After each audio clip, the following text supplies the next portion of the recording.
espaço, né? Agora, tanto na estação espacial quanto no ônibus espacial, o ônibus espacial já evoluiu bastante, né? Mas na estação espacial em particular, um problema que se tem é a água ou qualquer líquido não pode ser liberado à vontade, né? Porque senão fica solto no espaço, girando em torno de tudo, né? E é um problema seríssimo. Inclusive a água, porque ela conduz a eletricidade. Então, se ela se esconder atrás de um painel metálico, tudo entra em curto-circuito, incluindo o xixi. Então, quando eles tomam um banho, eles têm que se fechar num saco plástico com zíper, por fora e por dentro. Caso a pessoa fique presa lá, é igual barraca, né? Um zíper dos dois lados. A pessoa se fecha ali dentro e ela pega uma toalha úmida. E com essa toalha úmida ela passa pelo corpo. Imagina lavar os cabelos nessa situação. Meninas, o que esse pessoal passa na estação espacial não é brincadeira, né? Agora, como acontece no número 1? Bom, existe uma mangueira sugadora. 2 modelos, para os menininhos e para as menininhas. Imagina um aspirador de pó com um encaixe adequado para cada uma das situações. Aí liga e aquilo fica sugando e ali faz o número 1. Deve ser divertido, né? Tem gente que deve gostar bastante, volta no banheiro até várias vezes, né? Deve fazer cosquinha, né? Imagina. E o número 2? O número 2 é um pouquinho mais complexo. Deixa eu demonstrar para vocês como é que funciona. Esse é o assento do Estação Espacial Internacional. Imagina a cena. O astronauta, cosmonauta está flutuando. Ele quer chegar lá no assento. Já é uma dificuldade. Imagina você querendo e ainda ter que chegar lá, né? Se agarrar no negócio e sair flutuando, né? Então deve ter aqueles negócios aqui para você segurar e sentar. Sentou, aí você solta e flutua de volta. Eu quero voltar, né? Imagina a cena. Sentou. Aí o que eles fazem? Pegam um cinto de segurança, outro cinto de segurança, em forma de X mesmo. O cara fica lá, agora eu tô firme. Agora vai abrir o traje, aquelas coisas normais, né? Ó o tempo. Ó o tempo que leva, né? Agora, se começar a soltar as coisas, vai começar a flutuar aqui, né? Por mais que esteja fechadinho, então o que faz? Aperta um botão e lá embaixo começa a funcionar uma centrífuga. Girando e sugando tudo. Só esperando a encomenda. Aí você faz a entrega. E ela cai, rapidamente é sugada. O cara tem que tomar cuidado para, de repente, né? Não tá lá junto. Entendeu? Aí tem que desligar, solta as coisas, tal, né? E aí tá livre. Então é assim que eles vão ao banheiro. E falta um último detalhe. Agora não se joga mais xixi no espaço. Porque tudo é reaproveitado. Nós estamos na era verde, na era ecológica. Então, o número 2, ele é reaproveitado numa câmara biodigestora, tá? Para fazer adubo, fertilizante, que depois volta para a Terra. Para vocês terem uma ideia, o pessoal que vai para a Antártida também é obrigado a condicionar o lixo, o número 1, o número 2, que tudo volta depois para o continente. Não fica nada lá na Antártida, né? Mesma coisa. O número 1, curiosamente, funciona da seguinte maneira.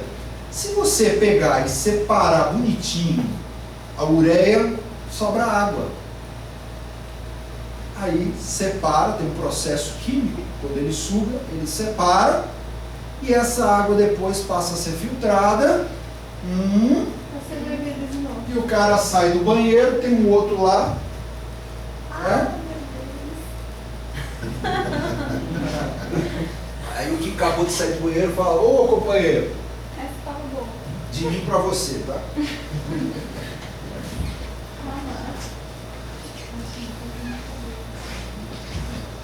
É isso aí. Então tem um monte de coisa solta pelo espaço aí. Né?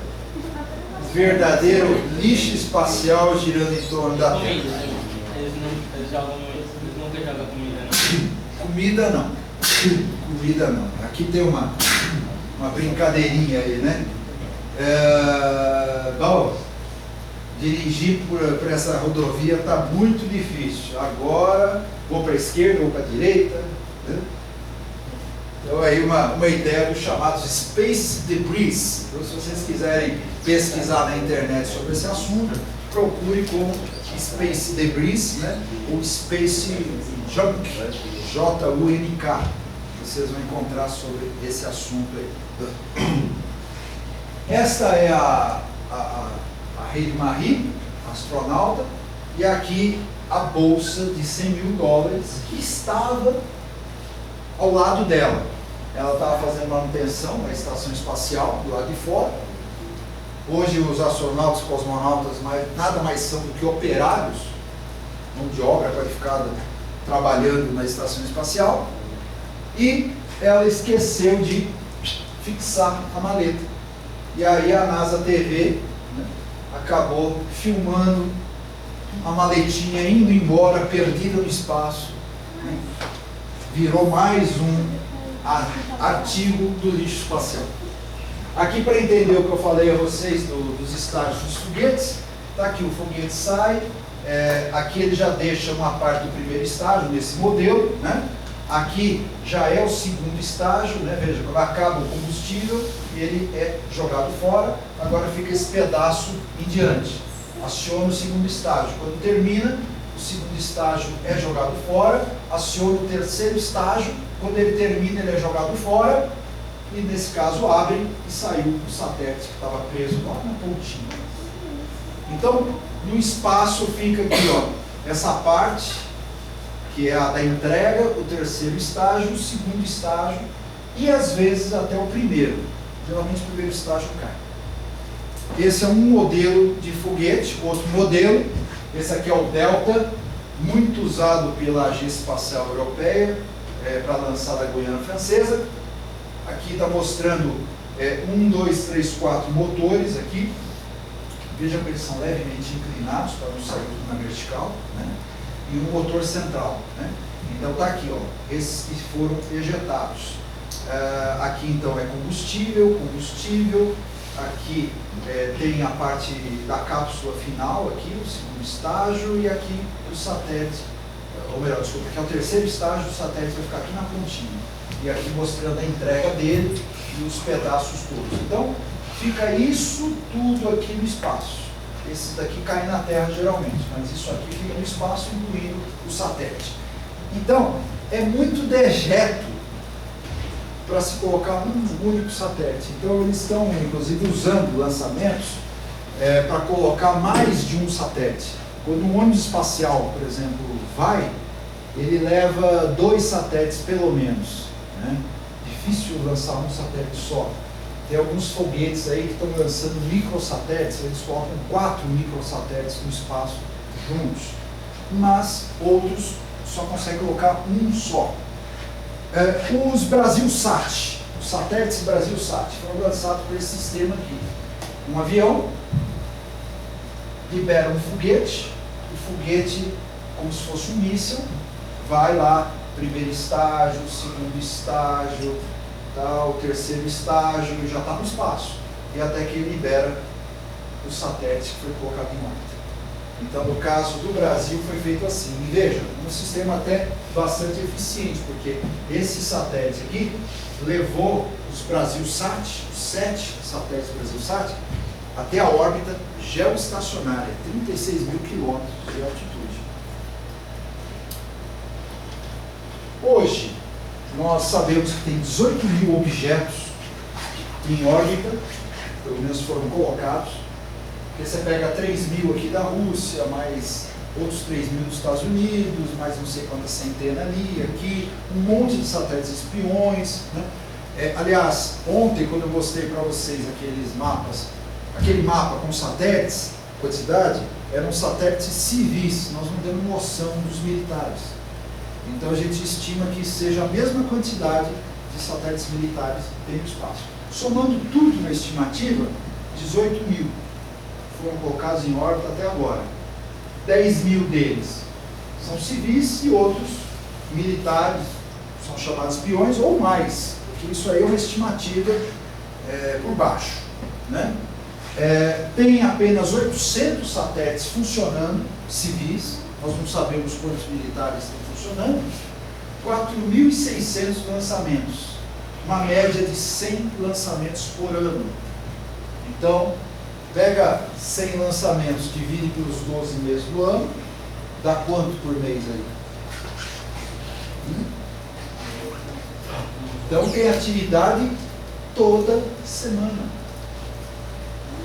Toda semana tem foguete no espaço.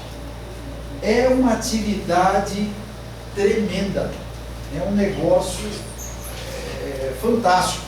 Por isso que eu dizia ontem para vocês, o Brasil tem que entrar nessa, tem que pegar esse negócio. Porque hoje quem está faturando? China, Índia, Japão, a Agência Espacial Europeia e os Estados Unidos. Tá? Ah, claro, os russos também, bem menos, mas também estão. Então, a gente tem que entrar nessa.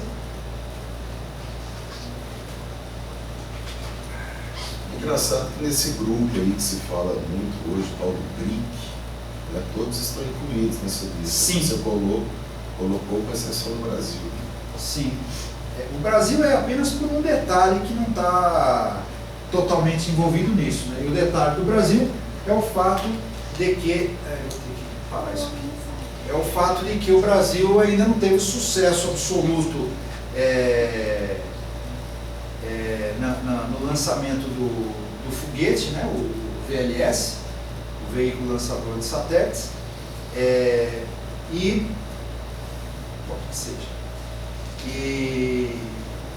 mas o Brasil está ativo, muito ativo nisso daí. Então, nós não desistimos do VLS, né?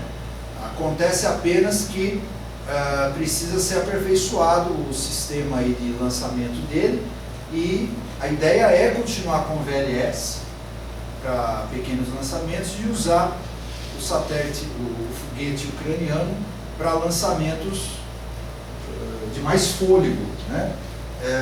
E agora, com a ajuda tanto dos russos quanto dos ucranianos, fazer o VLS realmente funcionar.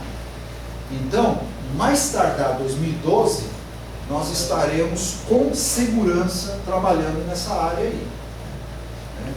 Apenas com uns 10 ou 20 anos de atraso, isso já era para ter acontecido, né?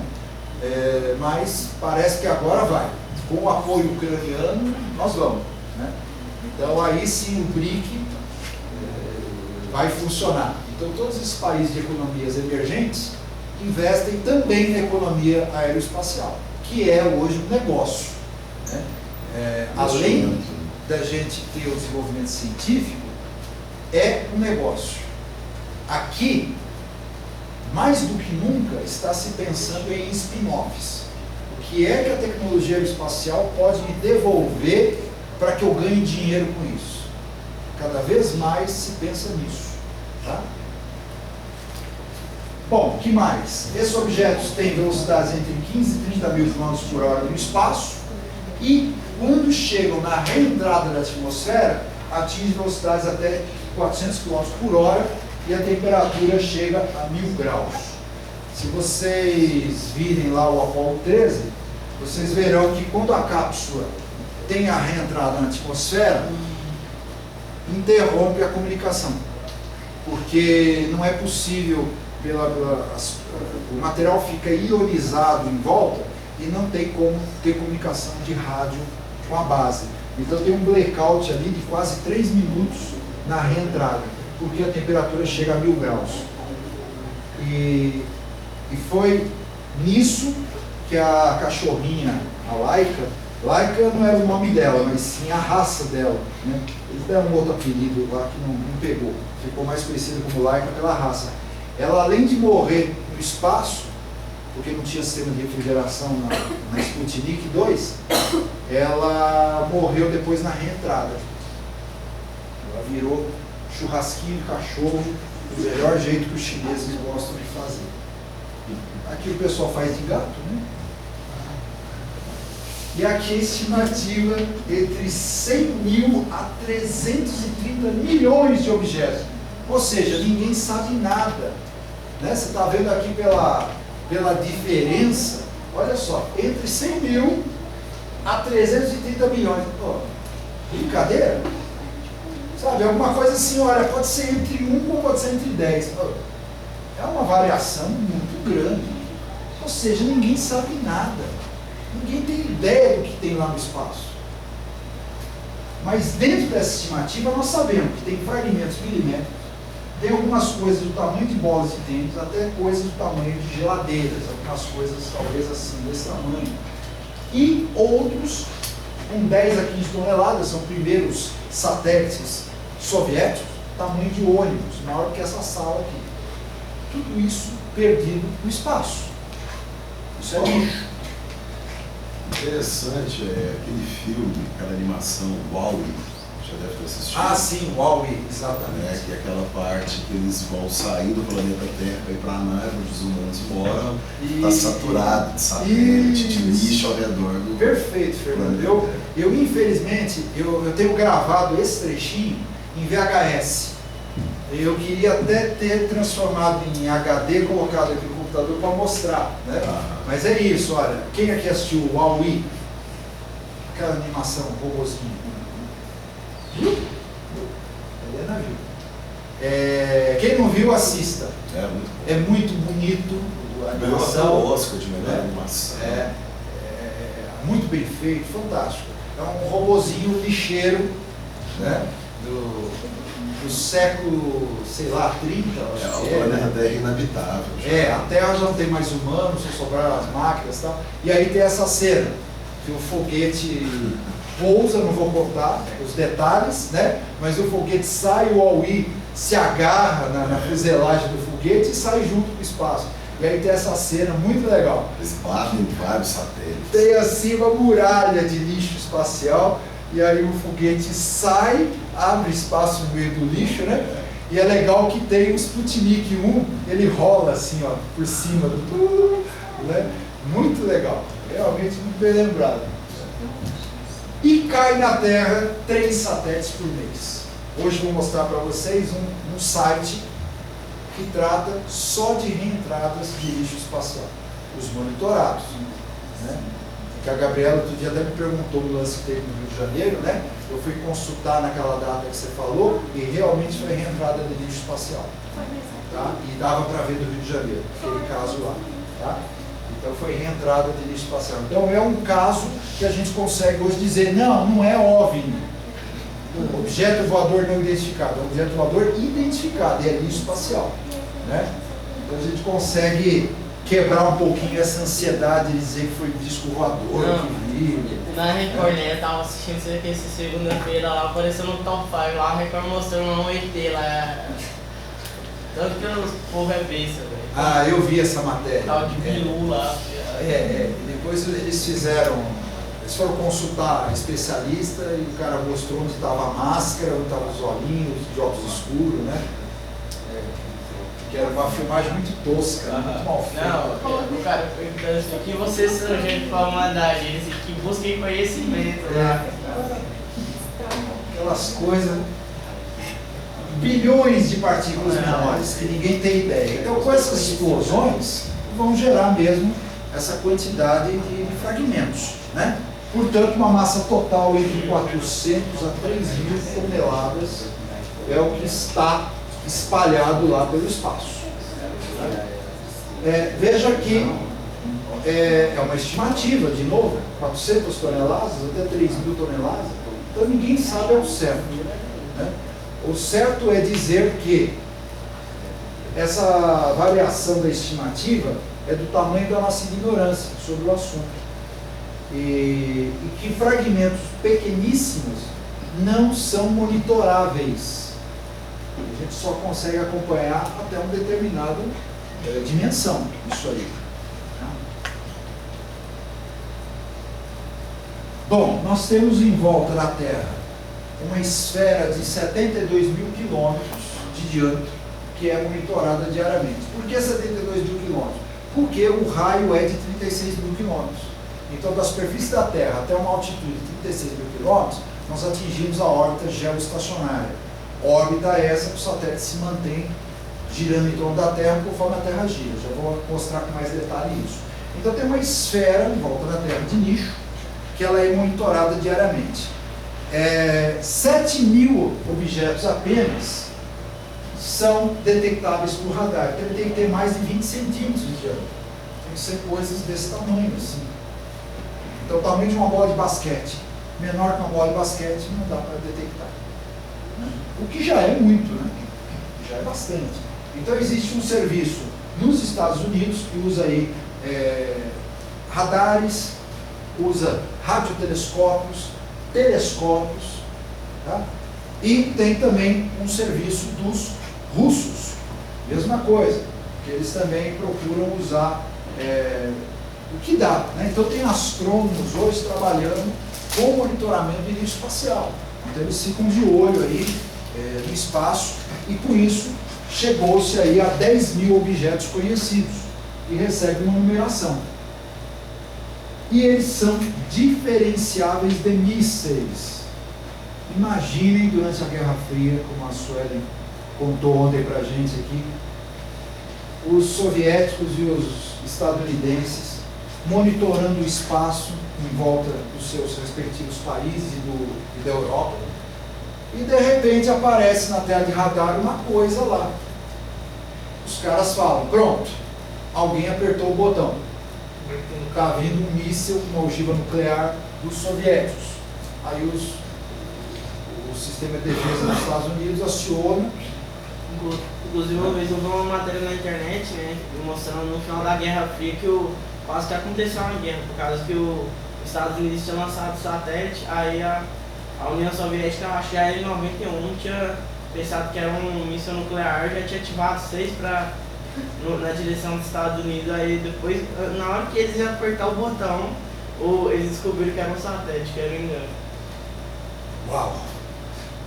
Mas imagina o lixo espacial que pode causar, né? Então, se não for catalogável, né, se não for reconhecível, aí complica. Agora, tudo isso dá uma sensação de segurança, né? Ótimo, então eu vou dormir sossegado. Ótimo que a gente durma sossegado, mas está tudo em ordem. O lixo que eles puseram lá está sob controle, né? Posso ficar sossegado. Infelizmente não. Vou entender um pouquinho dessas altitudes das órbitas terrestres. Então existe uma órbita chamada inferior, entre 190 e 2 mil quilômetros, 190 quilômetros e 2 mil quilômetros.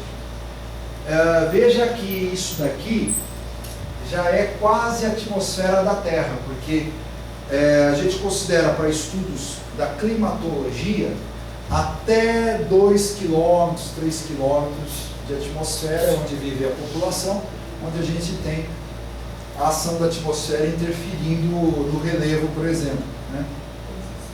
Na vegetação também, nos oceanos. Até 12 mil metros, portanto até 12 quilômetros de altitude, é a troposfera, até onde viajam os aviões comerciais.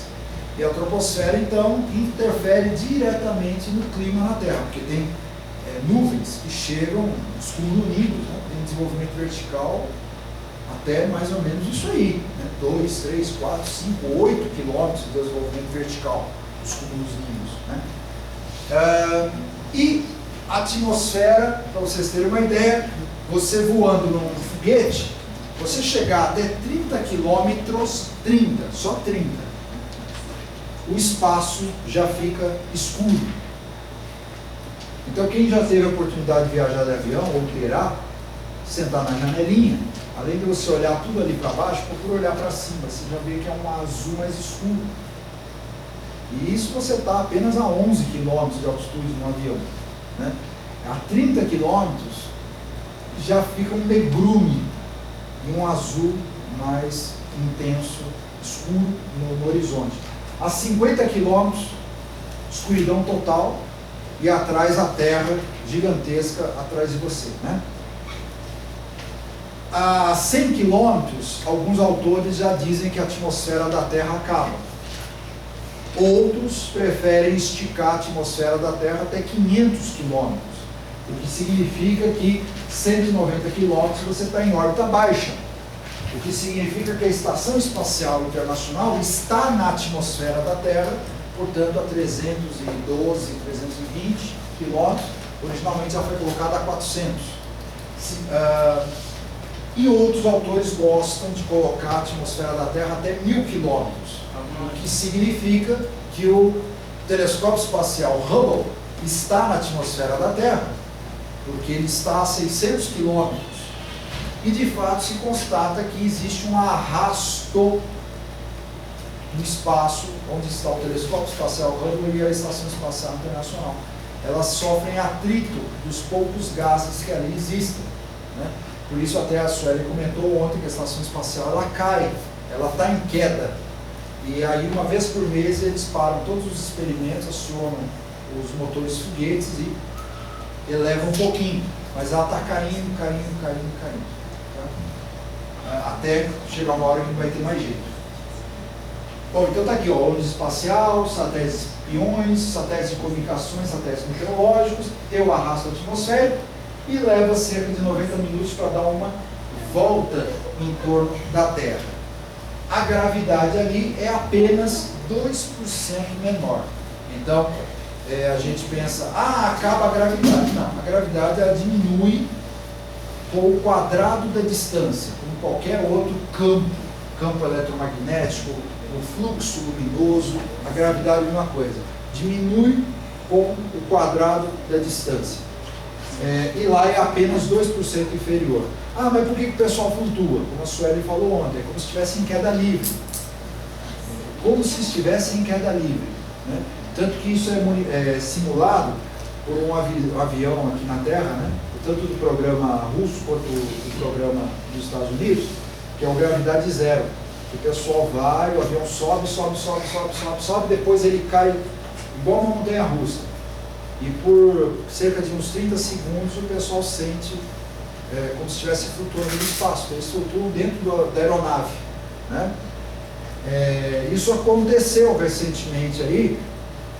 Teve um pessoal que se acidentou num voo, que pegou uma turbulência, ele desceu de repente, aí tinha uns espertos que não colocaram o cinto de segurança, né? E bateram a cabeça no teto da aeronave, se machucaram, cortaram. Isso saiu no noticiário outro dia, um voo da TAM, né? Então ele experimentou por um décimo de segundo o que é a gravidade zero.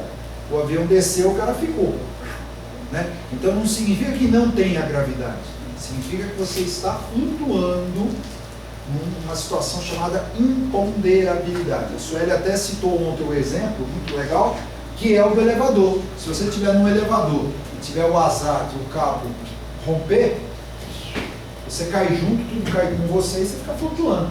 Então, os objetos em volta da Terra, eles estão em queda livre, só que eles não encontram no chão. Tá? Ele é um tiro balístico que não tem um horizonte, então ele fica dando volta, né? A própria Lua está em queda livre em volta da Terra. Tá? Então ela fica presa no campo gravitacional, ela está dando voltas, né? Bom, outra altitude, média, entre 2.020 e 2.000 quilômetros. Satélites de comunicações, satélites de GPS, posicionamento global, e aqui o cinturão magnético de Van Allen, que são 2 cinturões magnéticos que ajudam aí a nos proteger das radiações solares. Então, se não fosse o escudo magnético que a Terra tem, que é aquele produzido lá no núcleo interno, que a gente detecta com bússolas aqui na superfície, né? Ele nos protege de radiações do espaço. E aí, para dar uma volta em torno da Terra, 12 horas. A Estação Espacial Internacional, está em órbita inferior, dá uma volta a cada 90 minutos em torno da Terra. Já na órbita média leva 12 horas. E agora, a órbita alta, ou a geossíncrona. entre 35 mil e 55 mil quilômetros, mas o valor legal mesmo é 36 mil. Mais de 2 mil satélites, revolução 24 horas. Então o que acontece aí de especial é que as empresas, os estados, as companhias, as agências espaciais que conseguem